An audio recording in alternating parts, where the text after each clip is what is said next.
You know, when your child is running around, exercising, and playing sports, they're burning lots of energy. So how important is it for kids to have the right fuel when they burn and when they're active? We have Sue Clark from Juice Plus here live to tell us more. Thanks for joining us, Sue. Oh, thanks, Sehnita, for having me. Well, so tell us, how much of an improvement can kids see when they change their nutrition? How does it affect their athletic performance? I think it's so critical. I think when people really think about the body and how you want to fuel the body for peak performance, that's exactly what we think of when you think about what you put in a car. If you want great performance out of a car, a sports vehicle, you put in the best gas. It's the same concept. When you want peak performance, optimal health in a child, you want to put in the best kind of fuel, and that would be whole foods. Okay. And how do you convince your child of this? You know, maybe they're already a decent athlete. How do you say, well, you could be even better if you had healthier food? I think a lot of it is education. Mm-hmm. Having 4 boys myself, I totally understand that it's so much about education and how it's modeled in the home. If the mom and dad also are very athletic and also very sports minded, but they're also eating very healthy, it's a great way to model for children what whole foods are, and that if you want that competitive edge and optimal performance, really putting in the right kinds of foods into your body is really the way to go. Okay. Well, now what we've seen with a lot of cities, that really money plays a lot into being able to eat well. Mm-hmm. How much money does it take? I mean, is that something just for the wealthy to be able to eat whole foods, good nutritious foods? Right.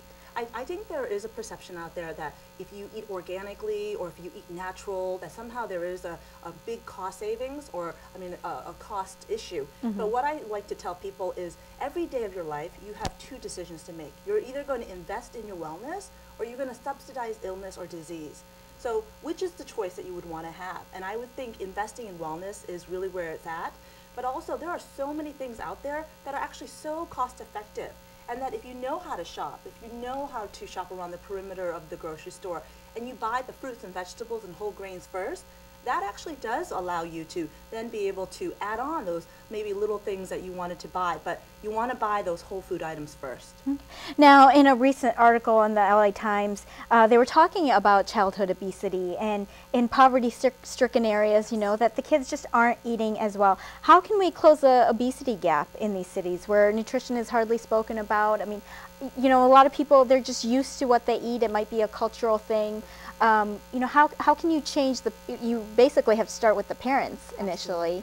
How does that work? Well, I think it's also a revolution. Jamie Oliver has a revolution called Food Revolution, and it really talks about parents and activists and community members taking a role about what is being served to our children, especially in communities that are more dense in terms of the population. Yesterday I watched a show called Fresh. It's a new movie, and it talked about how you can't have urban gardens in really dense populations. You can teach people how to grow a garden. You could teach them how to shop. You could teach them what kinds of food. So much of it is about education, really educating people so that they understand the importance of whole food. Okay. Now, speaking of educating, you are hosting Juice Plus is hosting a number of seminars, bringing in doctors to talk about wellness and healthy living. You have one coming up. Tell us about that. We do. We're very excited. At the Rose Bowl Aquatic Center, we have Dr. Paul Stricker. He's an amazing physician. He is actually one of only 150 in the country that's board certified in pediatrics, also in sports medicine. He was also an former Olympic physician for the U.S. Olympic team. He also wrote a book about sports success and the child's prescription to a really healthier life, because he really wants children and youth to understand you want to have a positive experience, but it's what you put in your body that's going to help you to fuel the performance. How you're going to recover, because there's so much injury with athleticism or with sports. So he's going to share all these wonderful insights about how to do that. Well, we got to keep the kids healthy. Absolutely. Where can they get more information on that? Well, they can call, either look at my website, www.pasadenajuiceplus.com, and if they're interested in the Rose Bowl Aquatic Center, it's a free public talk that will be held this Wednesday at the Rose Bowl Aquatic Center, which is a beautiful facility. Okay. You were there. Yes, absolutely. Well, I'm sure you'll have a great turnout for that sure with the first of the year. Yes. So thanks for joining us, Sue. Thank you so much. Thank you.